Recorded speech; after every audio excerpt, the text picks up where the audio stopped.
ग्रामविकास विभागाने 17 जून 2025 रोजी जाहीर केलेल्या सुधारित सरपंच आरक्षण अधिसूचनेनुसार अमरावती जिल्ह्यातील 725 ग्रामपंचायतींसाठी सरपंच पदाचे आरक्षण निश्चित करण्यात आले आहे। यामध्ये तब्बल 314 ग्रामपंचायतींची सरपंच पदे महिलांसाठी राखीव ठेवण्यात आली आहे।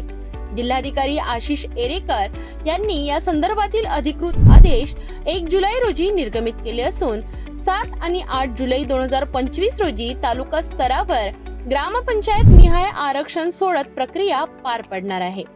7 जुलै रोजी तालुक्यात आरक्षण सोडत होणार। अमरावती, भातकुली, चांदूर रेल्वे, मोर्शी, दर्यापूर, अचलपूर। 8 जुलै रोजी नांदगाव खंडेश्वर, तिवसा, धामणगाव, वरुड, अंजनगाव सुरजी, चांदूर बाजार। या आरक्षणामुळे 4 मार्च 2030 पर्यंत या महिला सरपंच पदे आरक्षित राहतील।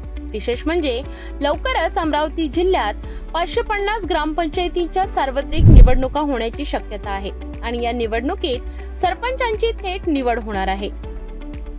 आरक्षण आकडेवारी। आरक्षण वितरण 725 ग्रामपंचायतींमध्ये अनुसूचित जाती 136 पैकी 71 महिलांसाठी, अनुसूचित जमाती 55 पैकी 30 महिलांसाठी, नागरिकांचा मागास प्रवर्ग 126 पैकी 100 महिलांसाठी, सर्वसामान्य प्रवर्ग 338 पैकी 173 महिलांसाठी। यामुळे एकूण 314 ग्रामपंचायतींमध्ये महिला राज निश्चित झाला आहे। या आरक्षण प्रक्रियेमुळे ग्रामीण भागातील महिलांना नेतृत्वाची संधी मिळणार असून ग्रामविकासात महिलांचा थेट सहभाग वाढणार आहे।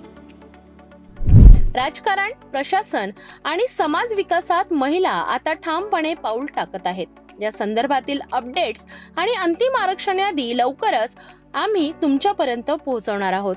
माहिती आवडली असेल तर व्हिडिओला लाईक, शेअर आणि सबस्क्राईब जरूर करा। बघत रहा सिटी न्यूज।